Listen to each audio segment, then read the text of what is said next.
தேவ தூதரிலும் பெரியவர்.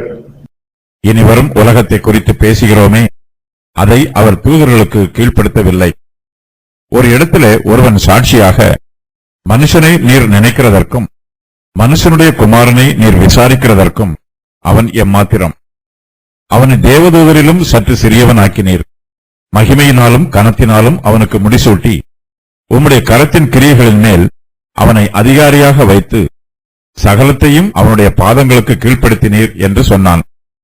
சகலத்தையும் அவனுக்கு கீழ்ப்படுத்தினார் என்கிற விஷயத்தில் அவர் அவனுக்கு கீழ்ப்படுத்தாத பொருள் ஒன்றுமில்லை. அப்படி இருந்தும் இன்னும் அவனுக்கு சகலமும் கீழ்ப்பட்டிருக்க காணோம். என்றாலும் தேவனுடைய கிருபையினால் ஒவ்வொருவருக்காகவும் மரணத்தை ருசி பார்க்கும்படிக்கு தேவதூதரிலும் சற்று சிறியவராக்கப்பட்டிருந்த இயேசு மரணத்தை உத்தரித்ததின் நிமித்தம் மகிமையினாலும் கனத்தினாலும் முடிசூட்டப்பட்டதை காண்கிறோம். சுவிசேஷத்தின் சபை இனிவரும் உலகம் என்னும் வார்த்தையினால் அறிவிக்கப்பட்டிருக்கிறது. இந்த உலகம் தேவதூதர்களுக்கு கீழ்ப்படுத்தப்படவில்லை. புதிய உலகமாகிய சுவிசேஷத்தின் உலகம் இயேசு கிறிஸ்துவின் கரங்களில் ஒப்புக் கொடுக்கப்பட்டிருக்கிறது. இந்த உலகம் இயேசு கிறிஸ்துவுக்கு மாத்திரமே பூரணமாக கீழ்ப்படிய வேண்டும். இவ்வளவு பெரிதான பொறுப்பை சுமப்பதற்கு தேவதூதர்களிடத்தில் பலமில்லை. முழு உலகத்தையும் ஆளுகை செய்வதற்கு தேவதூதர்கள் பலவீனமானவர்களாக இருக்கிறார்கள். கர்த்தராகிய இயேசு கிறிஸ்து தேவனால் அபிஷேகம் பண்ணப்பட்டிருக்கிறவர். அவர் ஆசீர்வதிக்கப்பட்டிருக்கிறவர். அவரே ஆசீர்வாதமாக இருக்கிறவர். இந்த சத்தியத்தை தெளிவுபடுத்துவதற்கு நிருபத்தின் ஆசிரியர் சங்கீதம் 8:4, 5, 6 ஆகிய வசனங்களை இங்கு மேற்கோளாக சொல்லுகிறார். மனுஷனை நீர் நினைக்கிறதற்கும் மனுஷகுமாரனை நீர் விசாரிக்கிறதற்கும் அவன் எம்மாத்திரம் என்கிறேன். நீர் அவனை தேவதூதரிலும் சற்று சிறியவனாக்கினீர். மகிமையினாலும் கனத்தினாலும் அவனை முடிசூட்டினீர். உம்முடைய கரத்தின் கிரியைகளின் மேல் நீர் அவனுக்கு ஆளுகை தந்து சகலத்தையும் அவனுடைய பாதங்களுக்கு கீழ்ப்படுத்தினீர். சங்கீதம் 8:4 முதல் 6 வரை. இந்த வசனங்கள் மனுக்குலத்தை பொதுவாக குறிக்கிறது. அதே வேளையில் இந்த வசனங்கள் கர்த்தராகிய இயேசு கிறிஸ்துவையும் விசேஷமாக குறிப்பிடுகிறது.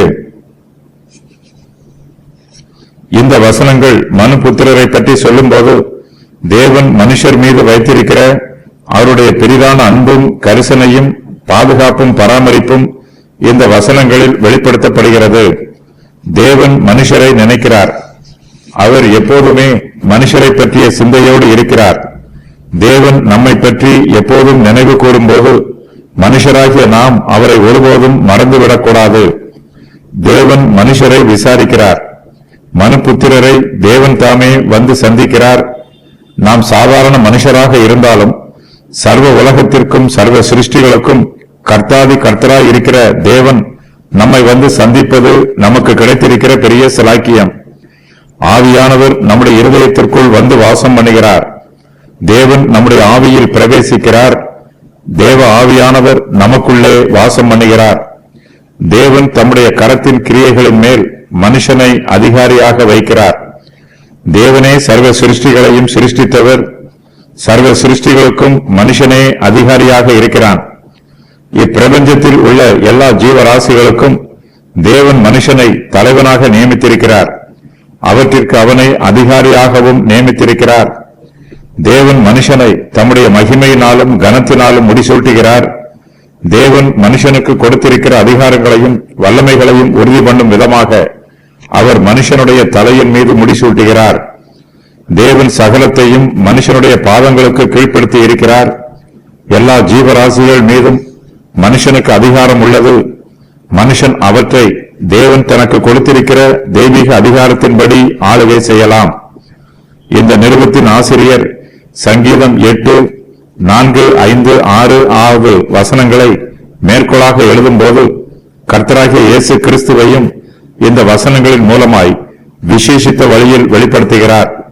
தேவன் மனுஷரை நினைப்பதும் மனுஷரை விசாரிப்பதும் தேவனுடைய சுத்த கிருபை. இதில் தேவனுடைய அன்பும் கரிசனையும் வெளிப்படுகிறது. தேவன் தம்முடைய கிருபையை நமக்கு இலவசமாக காண்பிக்கிறார்.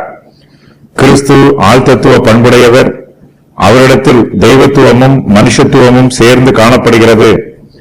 கிறிஸ்துவின் மனுஷத்துவத்தை தேவன் தம்முடைய மகிமையினாலும் கனத்தினாலும் முடிசூட்டுகிறார்.